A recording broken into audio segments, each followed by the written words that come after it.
Well, Saturday was an interesting day if you happen to be shopping in the Wal-Mart in the Springfield or Mansfield stores in the great state of Louisiana, because for a short time, it seems, a computer glitch did something remarkable to the area's EBT card. EBT stands for Electronic Benefit Transfer, and basically it's a debit card that Uncle Sam, that'd be you, pays for.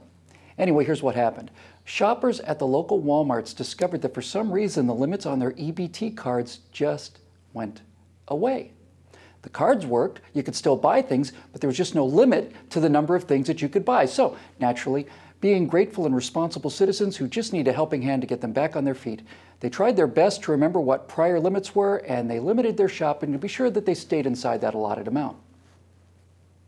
Sure they did.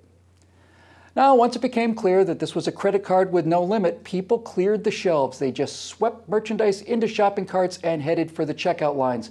One woman had a particularly faulty memory, it seems. When the computer glitch got resolved, she was found in the checkout line with $700 worth of stuff in her cart and a balance of 49 cents on her EBT card.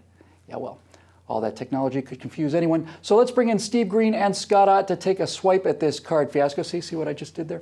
Steve, Walmart knew immediately that the cards were showing no limits, but the most evil, greedy, wicked corporation in the whole wide world made a conscious decision to allow shoppers to use those cards since they knew that people went to Walmart to buy food for their families. So, Steve, isn't this another example of how nasty, venal corporations keep their boot on the necks of the honest, decent, noble poor?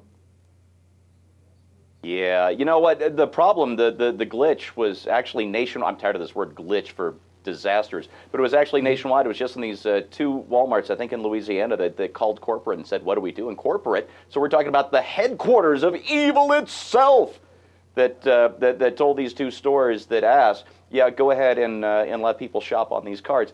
It's just, you get tired of seeing businesses vilified as greedy when they have to keep their customers happy. You know, they provide employment, they give back to the community. But you know, when you see a story like this, we have to remember that there really are people who really do need help, especially in Obama's economy. We've got 26, 27 million people who are either out of work or without enough work, stuck in part-time Obamacare jobs. We've got families living from paycheck to paycheck, and for a lot of them, that last paycheck doesn't always make it all the way to the next one. But when food stamp spending has more than doubled, let's not call these EBT cards, it's food stamps, all right? When food stamp spending has more than doubled even 5 years into a recovery, then there's something wrong with our welfare system, and that something wrong is taking decent people and it's turning them into thieves. And I couldn't have even imagined such a thing just a few years ago. No. And they're selling them to kids, too, apparently. They're trying to get kids to sign up, or get their parents to sign up for these EBT cards. Right. Scotty, you know, you're always a source of deep wisdom on so many of these things. Do you have any biblical or historical references you want to share regarding the effect of entitlement and dependency on the human spirit?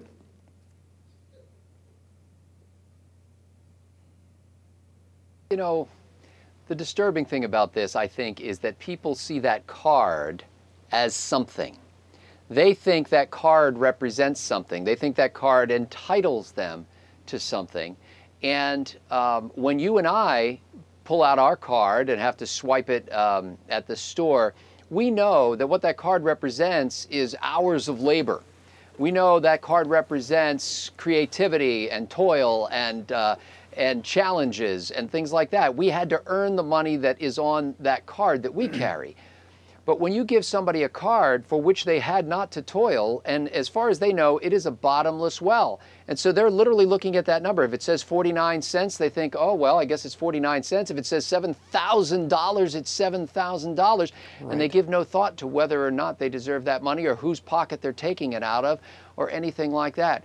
We have turned people away from the dignity of work. And so when you want to get to, you know, from the beginning, I think one of the things that God did for us was give us in this broken world the dignity of work, that we would earn our bread from the sweat of our brow, and that we would have that dignity. These folks have been stripped of that dignity, and so for them, they don't think of anything but their own gullets. That's well said, Scotty. Well, my friends, here's the deal. Let's imagine that you had a credit card that had no limit on it. Intentionally, that's how it was built. Let's say you had that credit card right now. You just go out and buy anything you wanted. What would you do?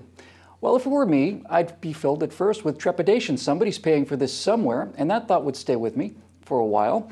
And then over time, very little time, I'll bet, I'd start to think about that less and less as the convenience and the power of it began to sink in. I'd buy bigger things and I'd buy more of them. I'd keep moving up in the world. I'd get bigger houses, better cars, and more cars, and all the rest, until I died miserable and unhappy.